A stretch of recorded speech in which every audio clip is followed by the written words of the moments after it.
This podcast was recorded during the WGA and SAG-AFTRA strikes. Without the labor of the writers and actors currently on strike, Wonka and a lot of the other things we cover on this podcast wouldn't exist.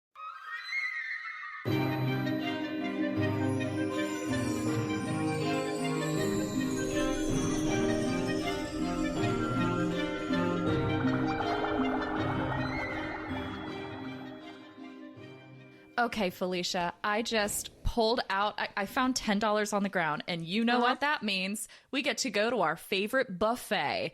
Fuck yeah! Right? And it's all you can eat. And as we know, you get one plate, you make 7 layers of food. Except I will say, it's interesting. So there is a food section of this buffet. Okay. But if you go behind the red curtain, you'll see that there's some like little CDs that hold little media things. Like they're not full length feature films. They're not like anything like, you know, anything full. It's just little bits and ends.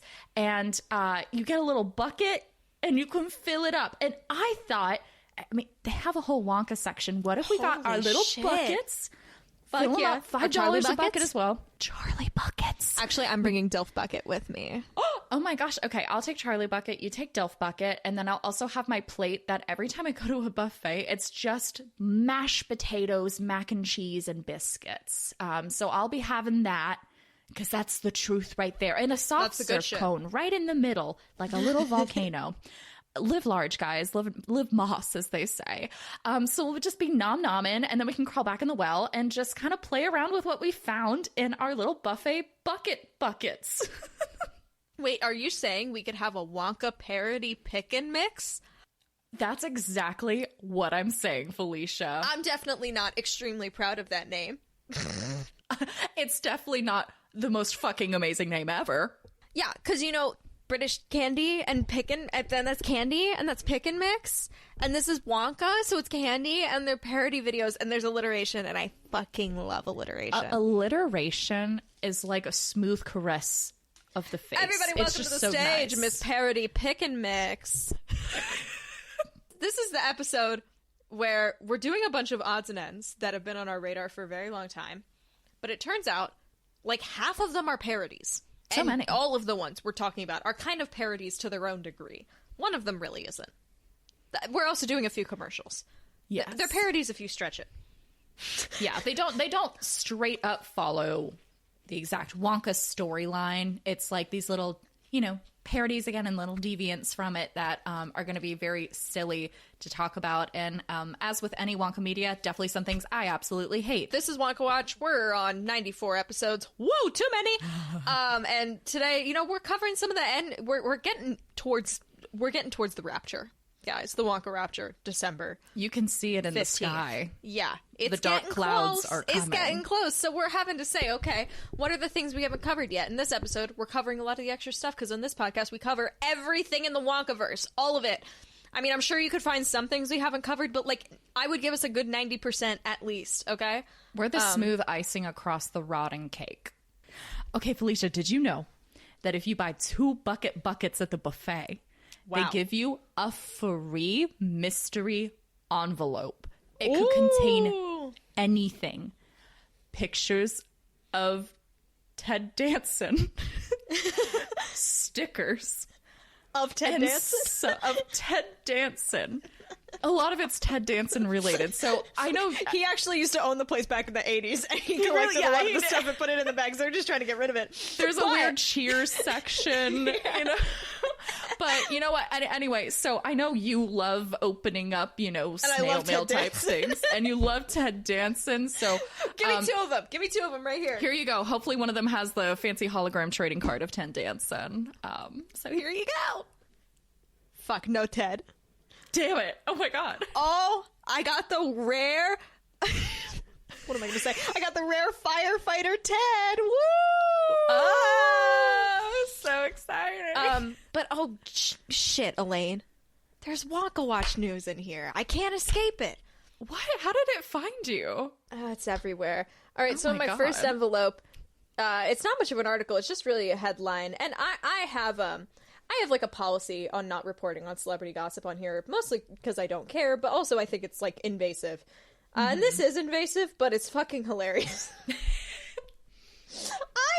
read this title in my Wonka News Digest, and I burst out laughing immediately because someone at Fandom Wire had the audacity to write the article. Tom Holland leaves rival Timothee Chalamet seething with rage with My Birthday Girl post for Zendaya. Seething with rage. Seething. My birthday girl post, the most sacred of posts, to be disturbed. Tom Holland leaves rival Timothee Chalamet seething with rage. Also, his rival? Aren't they friends? Like, yeah, what? Yeah. Leaves rival like Timothee Chalamet seething with rage with My Birthday Girl posts for Zendaya. What? So what actually happened is they both made a birthday post for Zendaya. Tom Holland said, My Birthday Girl. Timothee Chalamet said, Happy Z Day. Okay? Okay. And they decided to read into that real hard. Wow. So you see those two posts and you go, wow. I know the article title. Tom Holland leaves rival Timothee Chalamet seething with rage with My Birthday Girl post for Zendaya. And you read the article and there's no insinuation of any rage. There's nothing to suggest this man. This is the funniest thing I've read in years. What the hell? I'm obsessed with this article. Seething. Oh my god. It's like, it feels so medieval, you know? Yeah, it's very much Pistols at Dawn energy. Tom Holland leaves rival Timothee Chalamet seething with rage with My Birthday Girl post, and Timothee Chalamet challenges him to duel at noon. Oh my this god! Is that issue when people think that actors who play like love interests are actually like in love in real life, and that's usually not the case because they're Timothee Chalamet challenges rival Tom Holland to wrestling match live on camera. Who would win? Who do you think would win? I think Tom Holland would win. Tom Holland would absolutely create him. Are you kidding? There's no question. I feel like that's the most, not that we like have any negative feelings about Tom Holland. I just flash back to when he could have been Wonka, and I feel like that's the most positive thing on this podcast we've ever said about Tom Holland. Hell yes, I don't even dislike the man. Exactly, same. Oh, and next to this is a pretty beefy envelope. Nice change of thing. Oh, it's covered in beef. Yeah. This is, okay, I got a tip from our listener M. They emailed us about this, and I had not yet seen it, and I'd not yet seen anyone talk about this except for our listener M.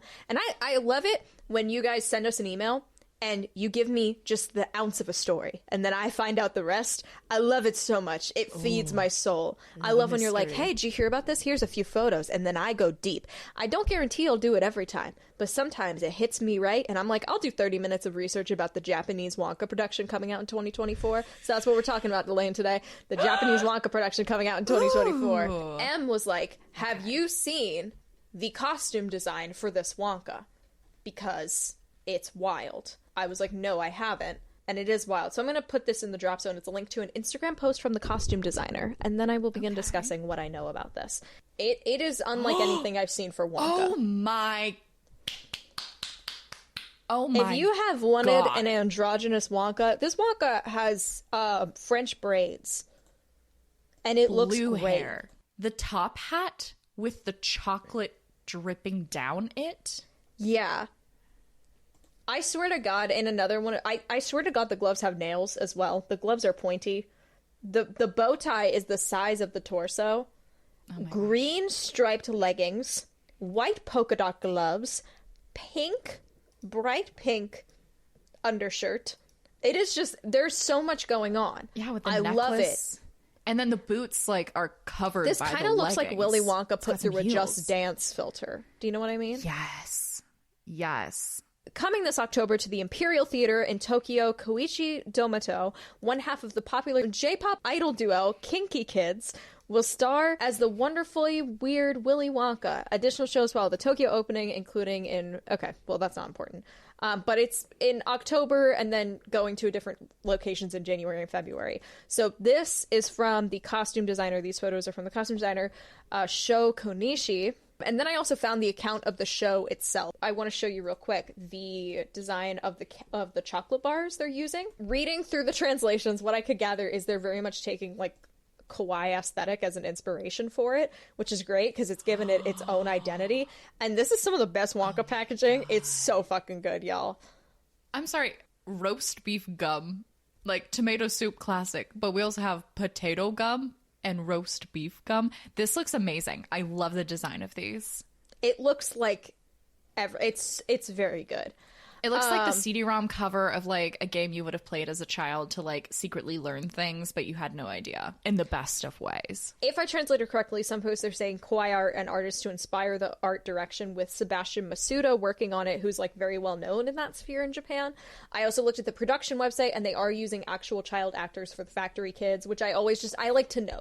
I like to know what the status is of that. There's another, this is the official poster for Wonka. I do prefer the pink gloves to the polka dot gloves. Oh, God, the photos are so cool. Like, this is some of the best, like, photo shoot I've seen. Like, it's like we have a fan blowing the coat in the air. I love the pink gloves, too. And you're right, there's nail. Oh, my God. I like this top hat better, too. It's got some, like, gray and, again, the chocolate oh, my God. And then the cane is like a chocolate-covered pretzel, essentially. Dance. I feel like this Wonka's gonna dance like crazy. Yeah, in like a fucking amazing way. Yeah. Oh my God. But I did want to talk about one specific... There's one post I translated that does not make sense.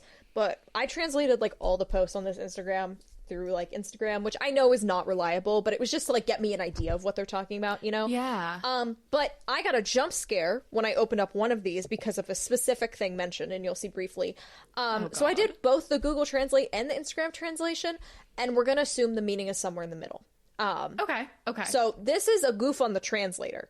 Because I'm sure this post made sense when it was written. Oh my goodness. I'm sure, but the translations make no sense, but you will understand why. Movie #Wonka as good as Hugh Grant of #Oompa Loompa is about to be born. What kind of place do you not lose? Oompa the world has never seen. A powerful life force running around the stage of Tegeki. Loveliness, obedience to Wonka. Idle temperament inherited from Wonka. No more Wonka's factory secrets, top secret. It was just translating it and seeing Hugh Grant literally like jump scared me. Yeah, I was like, whoa. I didn't expect to translate it and then just be like, Hugh Grant. And I was like, what? Why is he here? Here's the other one. I think this is the Instagram one. The movie Korean is a great movie. Wonka can't lose to Hugh Grant is about to be born. At what point can you lose? The Oompa the world has never seen. The powerful life force running around the imperial stage. Cuteness. Obedience to the Wonka. I don't know. Catching Wonka. Top secret. So that's what I have to report on. You're welcome. Wow. Wild. I love this Wonka. I'm really interested to see once like I'm assuming like probably a full trailer hasn't dropped yet for this production. Yeah, I think that'll be really cool when to some see more it. footage, maybe we can do this with some of the other like regional Wonkas. Like I know there's a Norwegian Wonka with a wild outfit. We just haven't covered it because like I haven't had the time to do research into it, and also like I really don't need to watch translated versions of musicals. Yeah, I'm gonna be honest. I feel like we've done what we can. We've done what we just can. Skip around and look at stuff. I feel like recent productions have been getting like more inventive with the like the plot and like including like different interpretations of the characters. Yeah, like I even think back to the Utah production. Like they were doing some cool set design stuff, and like I really like this direction of let's spice up this story that we've had for fucking ever. As 94 episodes in, I feel the wear and tear of. So very exciting. All right, let's go on back to the well and watch these old parodies, shall we? Nibble nom nom. So, before we jump into it, I wanted to briefly give a shout out to something that was submitted to us on a Buy Me a Coffee form, so I do not know who suggested it, but it is Charlie e Fabrica Czekolady. Get me back. I learned Polish for like 2 weeks. Whoa. I can do this. Chocolate.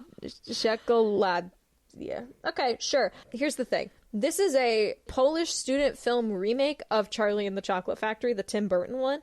It is 1 hour and 10 minutes long. It is fully in Polish and has shocking production quality. We might cover it, but I just wanted to mention it here in case we don't, because, like, to be fair, it is in Polish, so it's going to be a little hard for us to decode. But we also know the story so well at this point that I don't... We can probably, context We probably clues. could. That's crazy.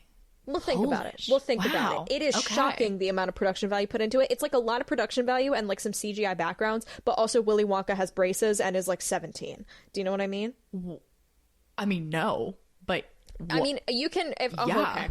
Okay. oh my I'll give you the God. link and I'll let you click through it because I do think you need to experience this at least briefly. Fuck. I have not done more than a skim. Yeah, I'll just.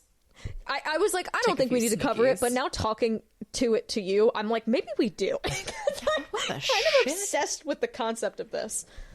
It's just always wild when there's like a full Wonka media we don't know about at this point. Yeah, it's a and delightful granted, this gem. one's not very popular, so I get it. Ooh, taking me right to minute 43:28 seconds.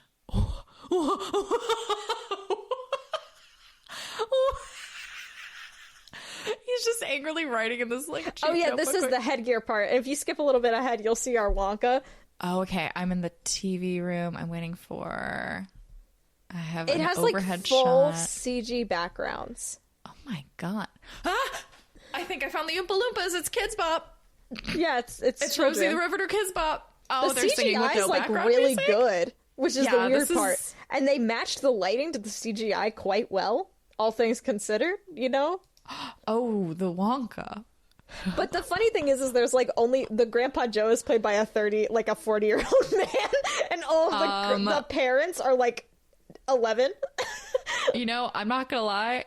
This is something I could possibly sit through at some point. Yeah, We'll see, but what the hell? I'm kind of obsessed. What a 37,000 fever views. dream. 8 months ago. Pretty recent, huh? Damn. Comments turned off. What a bummer. Okay. Well, thank you for whoever submitted that because, well, I don't know if thank you is right. I'll have to see how I feel about it if this happens. But again, thank you for bringing this to our attention. Ooh. Now let's move on to the actual topic of the episode. We've really Here we dillied and go. dallied, but we're going to get there. Do we start with Epic Movie? Do we get Let's that get shit it out of the way? Let's get it out of the way. So Epic Movie is a film with 2% on Rotten Tomatoes and one of the most requested things for us to cover. We held off for 94 episodes. And I want to be honest, I'm glad we did, and I don't know why you wanted us to watch this so bad. This was like, yep, that is what that is. It's like the most Route 1 Wonka parody ever, you know? Like yeah. we only watched the Wonka portion of this because, like, we're not putting ourselves through the rest of Epic Movie. Even if you guys want it as a commentary track, we will not do it. I promise you. Yeah. We would never put you through that. So, my understanding is I grabbed the beginning of the... I'm going to give you the Wikipedia description of the first part of the movie, just so that we're all on the same page. So, Lucy finds that her adoptive father, a museum curator, has been attacked by Silas. Don't know who the fuck that is. Before dying, he gives her clues that lead her to a golden ticket and a vending machine candy bar. During comedic situations, and comedic is in quotes, nice, fellow orphans Edward, a disillusioned monk trainee, Susan, a displaced adopted girl, and Peter, a mutant at Mutant Academy who was often teased for his chicken-like wings, all find golden tickets. So that's your setup. Pretty wild stuff. Wonka is played by Crispin Glover. It's explicitly parrying the 2005 room. I hated it, but you know what is funny? The chocolate room in this was still better than Mr. Beast's chocolate room. Yeah, because it's like You a know. tiny chocolate room recreation. Yeah, and it was still better than Yeah. Mr. Beast's. So the chocolate That was like river... the one flower I could give Yeah, them. that was true. It's like Mr. Beast. You couldn't even beat Epic Movie. Are you fucking kidding me? Okay. The first joke is that the chocolate river is actually sewage, which was just gross. It wasn't funny to me. Yeah, I don't know. and that's like low-hanging fruit, you know? Yeah, Wonka It's says they're going to easy. be special, that the special ingredients is human parts. Roald Dahl was already on this show. You're not even parodying it. Have you read Spotty Powder, bitch? And that they're going to be a part of his Yummy Yum candy. The problem is whenever I watch a bad Wonka parody now, I'm like, let me in, coach, let me in. Because we're so ready we're at this point. so ready for them to greenlight our ready. Wilfred Wonka stalk Celine Dion miniseries, web Exactly. series, perhaps. Wonka locks them in and says, "You're mine now," and then Fergalicious starts playing. And I think everybody was blinded by the Fergalicious. Yes, I got kind of excited. I was like, okay, wait, Wonka's dancing to Fergie. I could actually, okay, this is weird, but I can like get on board with the silliness of it. And then it turned into like the worst body horror. I hated it. If the entire clip was just Wonka dancing to Fergalicious, I actually would have given this 5 stars. Yeah. Yeah, That's not a it was bit. really good. It was hilarious. Yeah, Like the they definitely got the dancing a to different Fergalicious dancer. was great. Yeah, it's a totally different guy, and I thought that was funny. I enjoyed Yes. that. I Yes. genuinely liked the dancing, and I want to impress to y'all. I understand the Fergalicious part is a little funny. The rest of it, I could have is- done without. You know. Yeah. Yeah. So the Oompa Loompas take them away because he locks them in like he locks them in the room and he says like, you're mine now. Wonka does some sick dance groups. And then Augustus guy goes to the nut cruncher, which extracts his nuts, I think. And they're all fine after all these. They're all fine, which is very confusing because at one point someone gets decapitated. Yeah. And they pull that out threw me the for a Violet loop. I was character like, heart. And the one girl is from Glee, and the other guy's from like Harold and Yeah. Kumar. And I'm like, why did you guys get involved in this? But it's fine. Yeah. Well, because at one point, Jennifer Coolidge shows up in this movie. She does? So they go to Narnia. Did you watch more than the beginning? I went through the whole thing, like jumping ahead just in case there did like a Wonka thing came back at the end, which it didn't. I thought it might, but yeah, they take their. Yeah. I will say the concept of you take these orphans and then you go from Wonka to like Narnia. And I was like, okay, that could be, you know, silly because the wardrobe is in the factory as it turns out, which I thought was kind of silly. But yeah, Jennifer Coolidge plays the witch, the evil queen, whatever, That's the white wild. queen. Yes, with a British accent. Oh. So, Wow. yeah, it's something. They take out Charlie's teeth to be in a prize in a candy popcorn box. They kick off Luca's head, and it's turned to a genuine Jumbo Sour yellow head, so it's like a lemon head. They Which didn't looked try very hard. horrible. Yeah, it was Horrible. bad. I hated that entire scene. Wonka brands the camera with his cane and then puts like brands on all the kids of the Wonka W. That was fucked up. That was wild. Yeah, I was not a fan of that either. And then Wonka's like a fucking creep in this too, because they're locked in a closet and like I don't even want to repeat the jokes because the jokes are so shitty, you know? Yeah. But like one girl is polishing a doorknob because Wonka said he wanted his knob polished. Yeah. I don't like anybody who makes Wonka a sex creep. I don't enjoy it. I don't think it's a funny bit. Like, No. there have been parodies we've tried to watch on this podcast and talk about, but, like, all the jokes were too sex-oriented, and that does not bother me in most media, but for some reason about Wonka, I'm just like, it's too lazy. There are much funnier things about this character. And it's not and it's just, cute. it isn't funny to me, and also, like, there's a weird part of me, like, I hate Wonka, but I also am very protective of him in a weird way. You know what I mean? Like, I got you, yeah. if people make jokes about Wonka, I want them to be good jokes, you know? Exactly. I want them to be weird. I want them to be off kilter. I want the jokes. Willy Wonka did not have to be there for that joke, even though it involved candy, all that stuff. Willy Wonka as a concept did not have to be there, and like, you know, to me, a solid one is like you take more of what's there. So, agreed. This is something we were vaguely aware of, but it's a Christopher Lloyd fake horror trailer made for Funny or Die. Called Gobstopper, where Wonka is a horror movie villain. I liked this much more than the Epic movie because, one, it was under 3 minutes. And two, Yes. I did have a moment when I first started, is because the background music when this starts is Kids by MGMT, which is wild for me because I had a huge hyperfixation on MGMT from the ages of 14 to 16. And that took me back. Wow. That took me back, okay? But it does kind of perfectly capture that era. It's just like a shitty teen horror movie. You know, one character keeps talking about boners all the time. But that was kind of funny because I knew what they were parodying it. You know what I mean? Exactly. Yeah. Like that didn't bother me. I bought the horror movie element. Like, we were just talking about how like Epic movie was just like, okay, this anyone could have been inserted here, whatever. But like this, I was like, you built on lore. I see it. I get it. Yeah, so like one girl says, look at these weird old candy bars, and she buys one and gets a golden ticket. They go to the factory and see a chained up Slugworth, which I did appreciate. I laughed at that. I thought that was fucking amazing. That was good. They meet Christopher Lloyd as Wonka. He tells them they're gonna die. And this is where I looked at the cast online. So I did a brief Google. Paul Scheer plays Slugworth, which I was like, him? Really? Because I'm like, I know that guy. I've listened to a podcast he's on a few times. What the fuck? And then Jason Acuna, who's also known as like Wee Man professionally, was one of the actors who talked about the Hugh Grant casting a few weeks back that we were talking about, and he played one of the Oompa Loompas in this, where I was just like, connection, cool. Nice. They get attacked by Oompa Loompas and get thrown in saw traps and shit.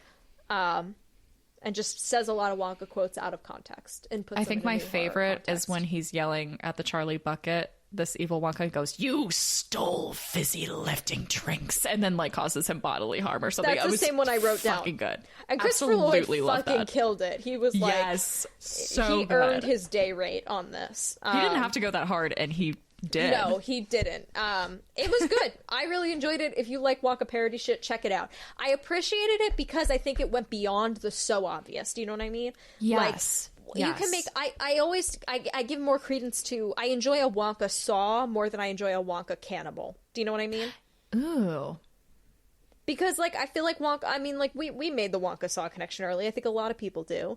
Yeah. But it's... I don't know. There's something a little bit... There's a little more there. There was some building involved in this. It wasn't just, like... Yeah, it wasn't full camp. Like, there was, you know... And it wasn't just, like, oh, what if the original movie was a horror movie? This is, like, old Wonka later. Yes. And that was what was interesting about it. I liked it a lot. Same. Okay, so this is a weird one. But we're going to talk about it real quick. I just have a Greyhound Wonka commercial in here. I found this after our Wonka ads episode, and it has Greyhound Wonka in horrifying 3D. Yeah, and I not my needed favorite. to talk about it. I physically hated this. Like, I kind of feel bad that this is technically Greyhound Wonka. Like, you know? No, it's really... Well, I was thinking about it. How does this fit into parody? But this feels like a parody of our boy, you know? I think this is when he was in the transformational period between Zoid Wonka and Greyhound Wonka. Ooh, you know, normal words I'm that into people that. say. I'm into that. But this feels like his Animorphs middle stage, you know? Ooh, yeah. That's a sentence that's never been said, and I can say that Same. quite firmly. That was amazing. You made history. I do really like, though, the establishing outside shot of his factory. I thought was quite nice, and it's honestly quite modest. There's about 10 parking spaces in that parking lot, and I was like, how quaint! How quaint! Cute, yeah. But honestly, the thing is that opening shot genuinely looks lovely and, like, kind of peaceful and, like, a nice place to be. And then you go inside the factory, and you are immediately met with the most horrifying visage. I hate this guy. All and the he has a humans new that are voice animated again, in this. too. He has a new voice again. Okay, so much. it's exploding chocolate. He gives it to 2 kid skater test subjects. I don't know if they skate, but they look like they do. And there is a genuinely horrifying shot of it exploding in their mouths as it, like, bounces around. Yeah. Locks them in, like, an iron, like, cage submarine thing. And walks out, and I was like, am I about to, because we were doing spoofs, and I was like, wait, are they about to fucking explode in this thing? Like, I wasn't sure where we were going. Like, I was like, oh, this seemed like a real one, but what if this is a fake commercial? The Greyhound Wonka commercials. I genuinely thought something horrible, like we were about to see some organs, but then it was just like Pop Rock's intensity kind of thing. But I did have, because I watched it right after the Gobstopper one, and then I went epic movie Gobstopper, and then I watched this, so I was a little We did the same hesitant. watching list, I think, because I set it up that way. Yeah. So, but yeah, very like the scary, camera shakes around them as they get, like, their mouths are exploding. We were entering my fear of things that are acting human that shouldn't be human. Yeah. We were breaking on that. It was terrifying, and the children are scary. And then it goes away from it, and then Wonka says something like, Boise Eaters, and I re-listened 12 times, and I cannot tell you what it was. Boise Eaters. I have Boise Eaters, as in the city in Idaho. Wait, Boise, is that Idaho? Yeah, because they have the Smurf turf. Boise Eaters? What the fuck are you saying? I literally... Busy eaters? Noisy eaters? Maybe? Noisy? Noisy eaters. That could fit with the exploding. But then this was pre whatever, what will he think of next? It was whatever next. And I was like, that's not anything. Whatever next is such a half-assed, like, whatever next. Whatever next. I need to go back and, like, I don't know, sit on my couch and drink root beer. Imagine like, you go through that as a test subject and you walk out and Wonka's just like sitting at his desk with his head in his hands. Whatever next happens, I guess. Please leave me. I need to cry. All right. Now we're tackling SNL canon. There's only 3. Here's the thing. I was going to save SNL canon because I assumed that with Wonka coming out, and 8 months ago, this was a fair assumption to make, that there would be more sketches leading up to Wonka, because it's a popular piece of property, it was going to happen. But because of the writer's strike, it's not going to happen. You know, we support everybody on strike. Obviously, you all know that. I mean, I put a strike disclaimer at the beginning of this podcast because I never want to be seen as someone who doesn't. I'm a union girl at heart. We support. But we're going to be talking about the 3 sketches they've done about Wonka today. Golden Ticket 2017 with Kristen Stewart. This is set as a part of Turner Classic Movies. This is the best one, in my opinion. This is fantastic. I loved it. This felt like it came from a very specific place from Pete Davidson's soul. And I don't know why. Like, you can tell who came up with the idea for this. Because that Grandpa Joe was studied, okay? That was accurate. He did an amazing job. It was a fantastic Jack Albertson as Grandpa Joe impression. Basically, the whole thing is that it's basically just them recreating the Golden Ticket scene and the beginning of the song, and then the whole thing is like, wait, you can stand, and it turns out all the grandparents can. Honestly, I don't really have many more notes than that for it, but I think it was the best one. It was great. And then like Charlie Bucket as Kristen Stewart, which first off, love that as a choice. It was good. It was fantastic. She was also fantastic in that entire like episode. I'm pretty sure she's hilarious on SNL because you just wouldn't expect it. But then Charlie's like, no, I work for a bookie. Like I do all this stuff and just like makes it more and more intensive. Like I had to quit school to take care of you. Runs dog races. I gave you sponge baths. Yeah. And like dog races. And it's just like, yeah, we can stand.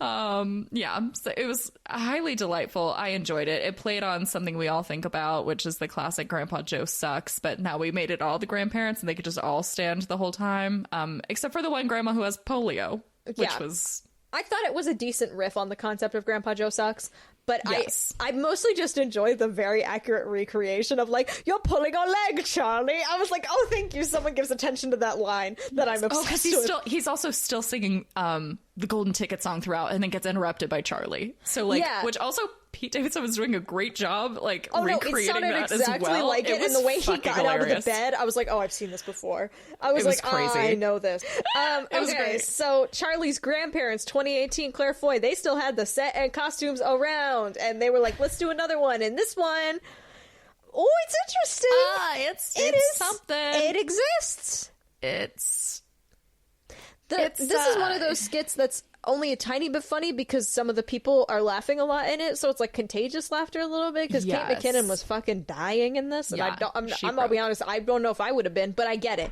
You know what I mean? Yeah. That was funny, but the skit itself and the concept is stupid as fuck, and I hated watching it. It was epic movie-esque, I would say. Yeah, AMC setting. Crazy this time. They can't show this on Turner Classic Movies. We did get Kate McKinnon as Charlie's mom, which I was excited to see people remember she existed. And it was a very accurate costume. I enjoyed that. Same exact Charlie costume, which I thought was funny. It's like they were like, yeah, you're the same size as Kristen Stewart. We can do it again. Basically, the George grandparents hook up in the bed, and the bed shakes a lot, and Kate McKinnon sings Cheer Up Charlie to distract Charlie and makes him look out the window. That's the whole skit. That's it. That's the whole thing. That's really aggressive. There was one line where Kate McKinnon tells Charlie to stir a combination of cabbage and shirts, which I did think was funny. I did like that. Because I was like, thank you, yeah. But other than that, not much to note. Don't recommend. Honestly, don't recommend. Yeah, not much. She broke because they started like throwing things at each other essentially and like getting beat up. And I think that's when it got like wild and hilarious, was just like the bed was rocking so much that like everything was breaking. But yeah, it's just kind of, the set was breaking, I think, a little bit. And that's silly, but you know, meh. Okay, and then the last one is from 2021. This happened like when this podcast came out. They were early on it, so I appreciate this. This was early doors. This was right when the announcement happened. This was pre-Hugo Loompa, I think. I genuinely think this was pre-Hugo Loompa. This was like when the photos came out. It is a weekend update, a proud gay Oompa Loompa on Timothee Chalamet 2021. It is funny, but like also I am someone who like one of my favorite SNL sketches is the Bo and Yang iceberg, so it is to my taste. Same. I love Bo and Yang, and I love the iceberg. I watch that frequently. I watched this, and then I was like, I need to watch the iceberg, and I need to watch the Trends Report ones with him and A.D. Bryant. I love those videos so much. Oh my gosh, yes. So basically, the Oompa Loompa is outed by Michael Che, but persists to read the strike information. And apparently, Loompa Land just got Will and Grace, so that was fun. Funny. And I will give him credit for, I don't know if he coined, but Twink Wonka Twonka was made popular through this sketch. And according to him, Wonka is an ideas man and has no actual capability to make the candies himself. And I actually like that. Like, that's the kind of Wonka parody I want, where there's a whole bit where it's like Wonka comes in and is like, I want a lollipop. Because he came on to read their strike statement originally, they came on to read the strike statement. Amazing. Yeah. But yeah, it was like Wonka comes in and it's like, oh, I want a candy that when you taste it, it smells like what it's like when puppies laugh. And it's like, okay, what about it, bitch? Is that whole thing? Which I really liked. I thought it was really good. And I think this one is my favorite, but I think of a more traditional SNL sketch, the first one is much better. But this one is like the personal. I think this is good Wonka parody. We're judging. Yes. No, this was my favorite. We are nothing if not judgmental, horrible bitches, you know? Correct. Lastly, we're talking about the ServiceNow ad campaign. I was vaguely aware of this, I believe.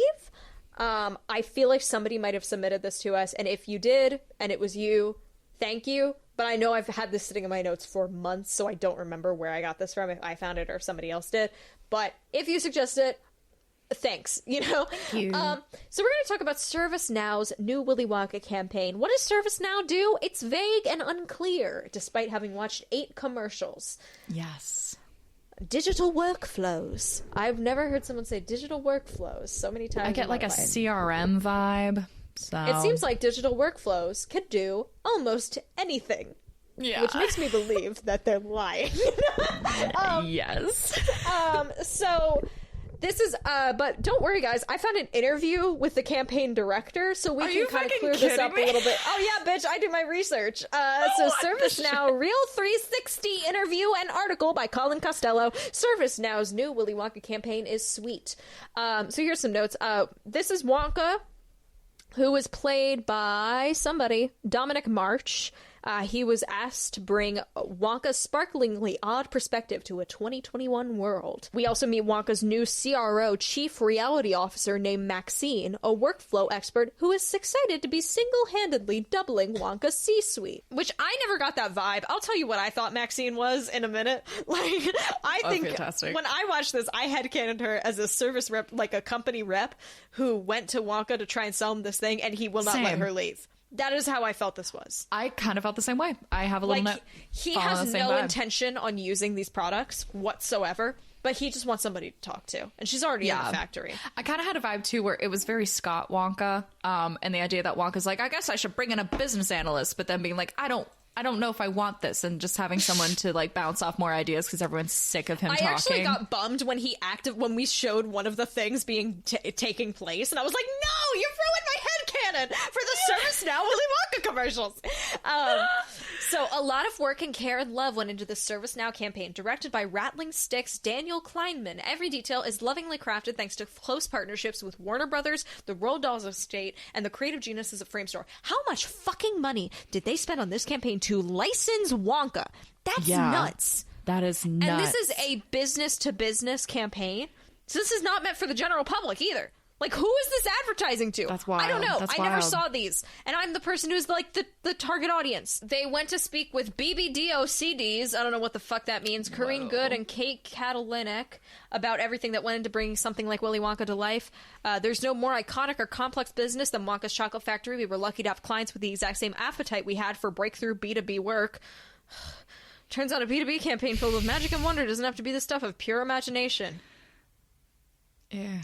All up, production took 4 months. We used a combination of practical elements, giant set builds, and VFX. Daniel Kleinman brought so much imagination and ingenuity to the project and his Prague-based team of model makers and absolutely blew us away. And the article ends with the line, one gripe, where are the Oompas? The first trailer, which is like the longest one, I called Office Slide. The first trailer, first off, love that it's a trailer. It kind of has that vibe. The production value behind this was genuinely better than anything else we watched this episode by a considerable margin. This looked fucking amazing. Mr. Beast, you can never... I kind of liked these. You will never see me liking enjoying commercials, but I didn't hate this, honestly. Yeah, same. I would rather watch these again than a lot of the Wonka things on here, mostly because it's over in about 8 minutes. Yeah. Nice bite-sized pieces. But Wonka comes down to his office and says, I had the nightmare again, Maxine. Oh, he's British. Also, he's British. I went to the tally. Yes. He's British, and because he's... okay, because I saw this thing where people in the comments were like, why aren't you counting this Wonka? Blah, blah, blah, blah. But I'm like, that's not official. I need it to be officially licensed, okay? You know? I'm not counting Epic Movie Wonka. Like, that doesn't matter to me. This is technically officially licensed, which is nuts. I was wondering if Put him in the fucking tally. Be another Wonka. So... But you're right, I don't want to call. We can't call him Service Wonka though, or ServiceNow Wonka. That seems a little and weird so it's played by context. Dominic Marsh, and we can't call him Dom Wonka.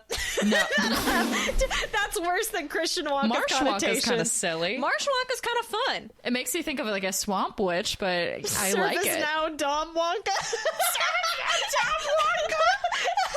ServiceNow Dom Wonka has nightmares about Service lollipops. Dom Wonka. Service Dom Wonka. No, Felicia, now that's it. Now he's Service Dom Wonka. Why do you do this? Damn it, Felicia. Service Dom Wonka. This is like Greyhound Wonka having a piss kink. We can't come back from from this. You can't present me with the opportunity to name someone Service Dom Wonka and ask me to move on. You know what? I never should have brought it. I never should have been like, we can't call it ServiceNow Wonka. I did this. Now, am I secretly very delighted by this? You bet your ass I am. Yeah, but my God, when will we stop? When does the madness end? Service Dom Wonka. He's also like the least Dom Wonka we have. No. Might I He's add? so not. He's It's so the funniest not thing. at I want you to all. understand how milquetoast this man is. And you know what? Maybe, but like... But not really. Not the. He has a little candy toy village. Okay, Yeah. can I put that into perspective for everybody? Like, a little candy toy village. If we want to be presentable, we call him Marsh Wonka if we're in a professional context. Oh, yes. But Service just between Dom us, Wonka. Service Dom Service Dom Wonka. Wonka. And thus he is born. Oh my God, I love this podcast so much. Service Dom Wonka really wins over all the Wimmies. Am I right? Okay. I'm like crying. Okay. So Service Dom Wonka comes down into his office on a big slide and says, I had the nightmare again, Maxine. That's when I knew I was going to love this also, by the way. Yeah. That's when the I was like, nightmare I'm in. I'm set. is about there not being enough Wonka bars in the shop for people to buy. And he has a tiny gingerbread village. And his office looks great. It is a little, like, okay, they walk through the chocolate room and they see the geese room, and it's very pretty. But I did right here, it feels a little Airbnb-ified, and I don't know what that means, but that's how I feel. I see it. It's like Target Jungalow. You know what I mean? Like, there's something... Like, he definitely hired somebody to do this. Yeah. It's like still quirky, but still functional. Like, it feels very, like, walking through that, if I saw it IRL, I'd be like, oh, that's cool. But not could like, sit on a holy couch. fucking shit, you know? Like, yeah. Like, if there was a sofa in there, I wouldn't be alarmed by the setting, and you could sit and watch TV in it. You know, it looks that like level of Wonka could, put like, together, have but- guests over in a casual setting to play board games. Yes. He has framed newspaper articles of the kids' demises on his wall, so this is post-Charlie. Just thought I would note. Good to get ourselves in the timeline. Important. Yes, exactly. She basically is just like, well, we could improve this with digital workflows. She just says kind of the same line about digital workflows every time. They're never clear about what these workflows actually do, and I don't really understand it. I think it's meant to be vague enough that you could make it mean anything, you know? Yeah. It's basically like a streamlining software, and it's really, like you said, vague, so who knows? I think it's a hard thing to advertise, is what this is. Yes. So we got this. Yes, but they made it interesting, and that could have been really boring, so, you know. They did. Wonka applauds one of the geese, who was named Mackenzie. I thought that was fun. This Wonka seems like kind of nice. Delightful. He seems chill. Yeah.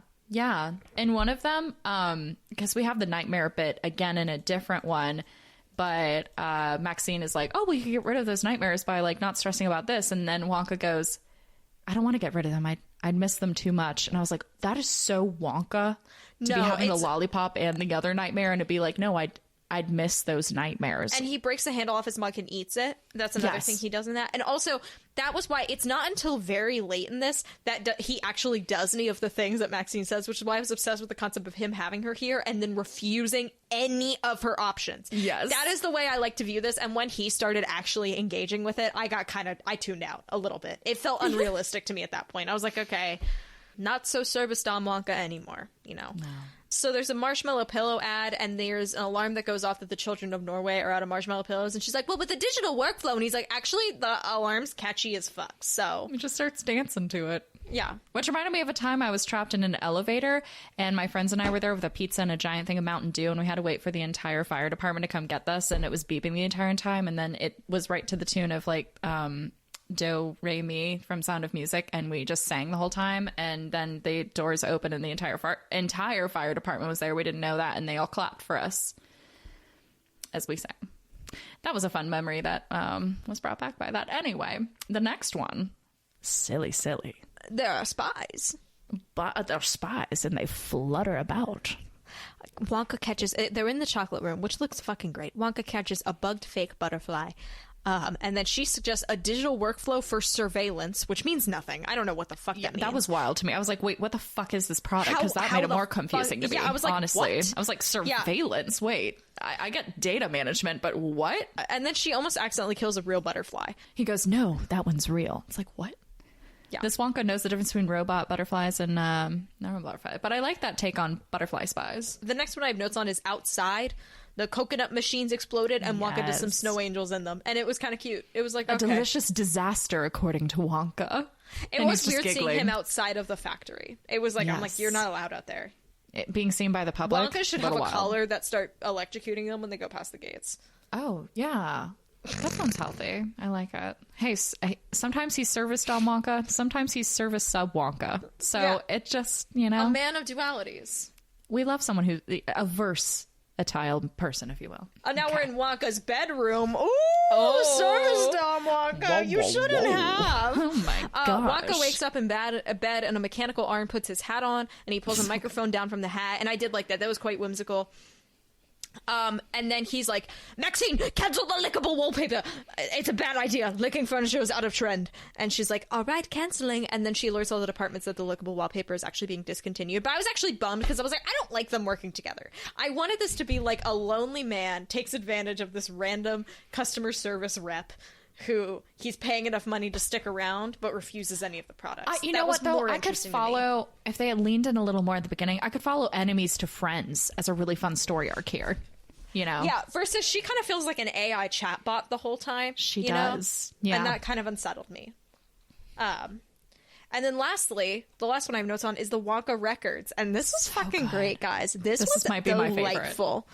And there's something new. Basically, we're in this lovely little room that's making these licorice records. But then the digital workflow says the machine needs updating because kids don't look into vinyl. And Party Pooper, boo! Boo! Boo! Boo! Service Dog Mama had a good idea. Let him do it. He says my favorite line ever because he's like, oh, you know, she's like, oh, it's outdated. And he's like, but it tastes better on vinyl, which fucking got me. It's and good. He nibbles into it. It's a good ad. Vinyl. The vinyl ad is good, guys. So that one's good. Great. It didn't make me want ServiceNow. I just got delighted at a new concept. I mean, anything that introduces a new idea, me and Elaine are like foaming at the mouth already. I would love We're to like so ready chat for with it. the people who came up with it, you know, like we would like be on the writing it safe until there, and then I was like, Yeah. whoa. It was cool. It was like I watched them like get more adventurous with it. Beautiful job. And now we have Service Dom Wonka, which just makes it all the better. So a new Wonka and a new hope. I love it so much. Oh no, the next fanfiction episode's gonna be wild. No, I'm not doing that to him. He doesn't deserve Sure, you that. won't. I was thinking about that with Hunger Games. He'll be in Hunger Games probably. Oh, fantastic. Next time we do it. You know who I was thinking we should put in Hunger Games next time, and I'm saying this to you so I don't forget? Joe and Stu, the Broadway producers.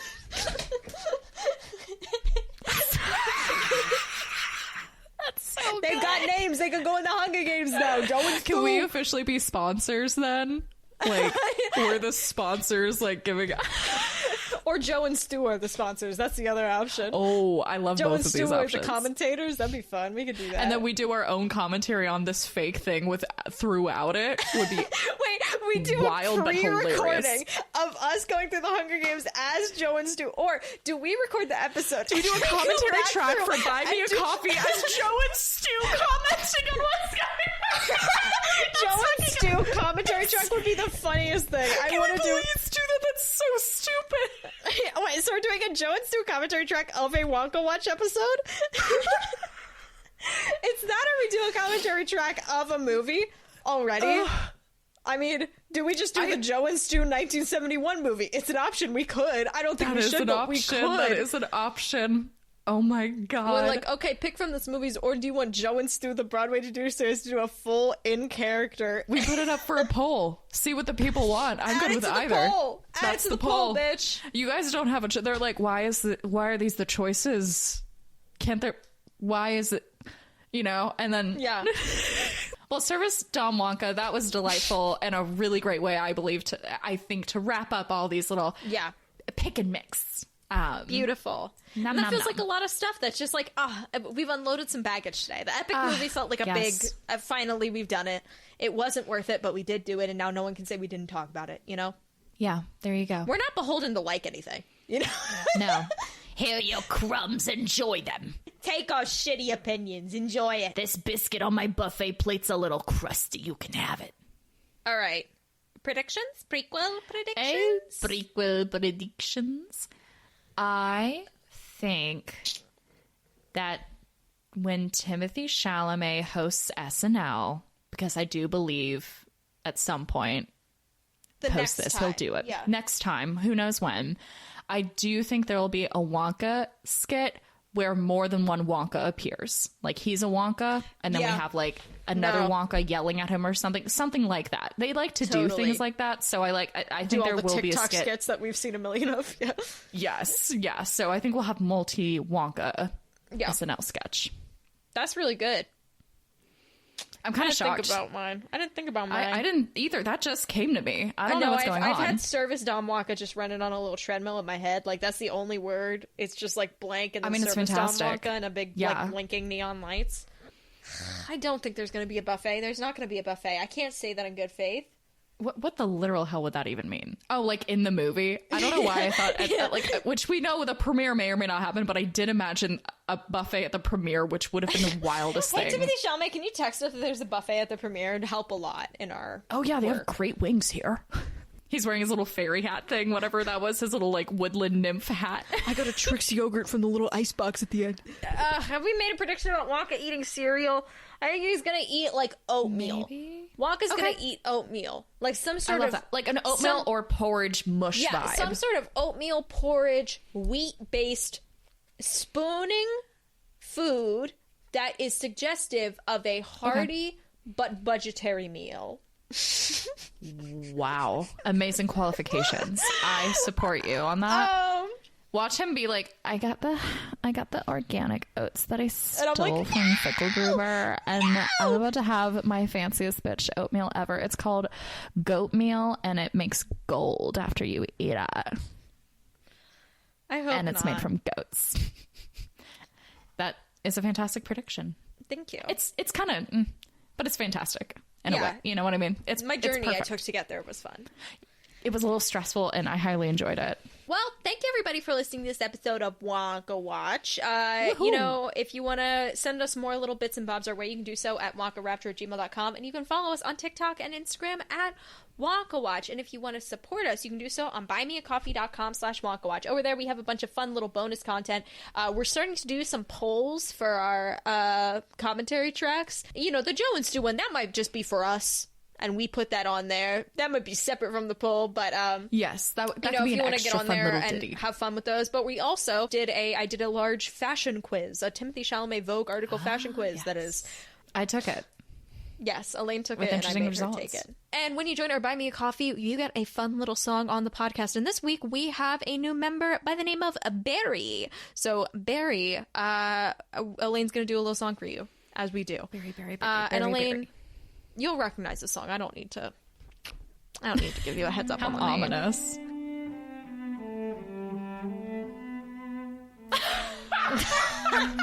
Oh my god. Ring the door on the cathedral, and you will see that inside there is a demon that is powerful. You should be. I like how you're not going. I like how you're not going with the melody that's established for this song. I'm not gonna lie. Oh, I did not have hearing in my right head. Oh, here we go. So that'd be why that was wild. Okay. Here comes Barry the demon. Be wary of Barry. All of you may worship and adore this cult leader, but you should watch out because Barry is a great person leader. La la la la la la. Barry, hello, yes. Barry has the greatest friends in the world, but is also a cult leader. That was wild. I didn't know you could get diagnosed as cult leader, so that's fun. Apparently so. I was imagining all of Elaine's song takes place in an alternate universe. Yes, and I imagine they're all in the same alternate universe. So everyone just keeps getting added to the same like story. Like all these things are happening at the same time, and it's like, whoa. Well, thank you so much, Barry. And thank you, Barry. everybody for listening to this episode of Wonka Watch. We met new characters. We talked about things. We went to a buffet together. It was a great time. But at the end of the day, even though ServiceNow Wonka did feel really important there, that felt pretty important. The epic movie specifically is not important. And So not everything important. else is not important. that we Not talked important. about. Negative importance. Zero It's damaging. I would say it's damaging. Timothee Chalamet is seething with rage, but it's not that important. No, not that important. Bye, guys. Goodbye.